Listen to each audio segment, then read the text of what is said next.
Brahmanbaria TV, বিশ্বজুড়ে Brahmanbaria. Ratanpur union বিএনপির উদ্যোগে আলোচনা সভা ও ইফতার মাহফিল।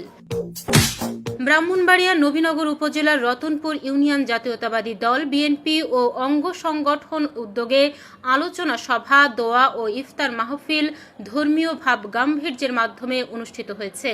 শনিবার বিকেলে শাহপুর কেন্দ্রীয় ঈদগাহ মাঠে রতনপুর ইউনিয়ন বিএনপি অঙ্গ ও সহযোগী সংগঠনের গণ্যমান্য ব্যক্তিগণের উপস্থিতিতে এই ইফতার ও দোয়ার মাধ্যমে সাজানো অনুষ্ঠান শেষে সকলের মধ্যে ইফতার বিতরণ করা হয়।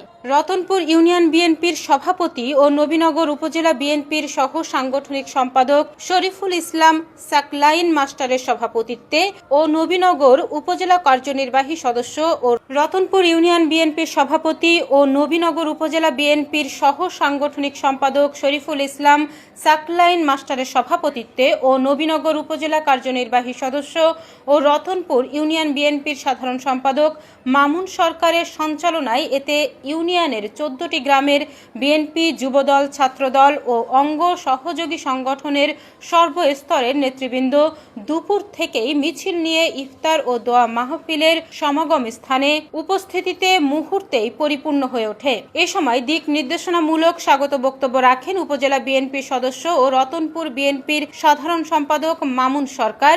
দেশ ও জাতির মঙ্গল কামনা করেন এবং শহীদ প্রেসিডেন্ট জিয়াউর রহমানের রুহের মাগফিরাত কামনা সহ বিএনপি চেয়ারপারসন বেগম খালেদা জিয়া দ্রুত সুস্থতা কামনায় বিশেষ দোয়া মোনাজাত করা হয়। পরে উপস্থিত সবার মাঝে ইফতার বিতরণ করা হয়। নিজস্ব প্রতিনিধির পাঠানো তথ্যচিত্রে ব্রাহ্মণবাড়িয়া টিভি।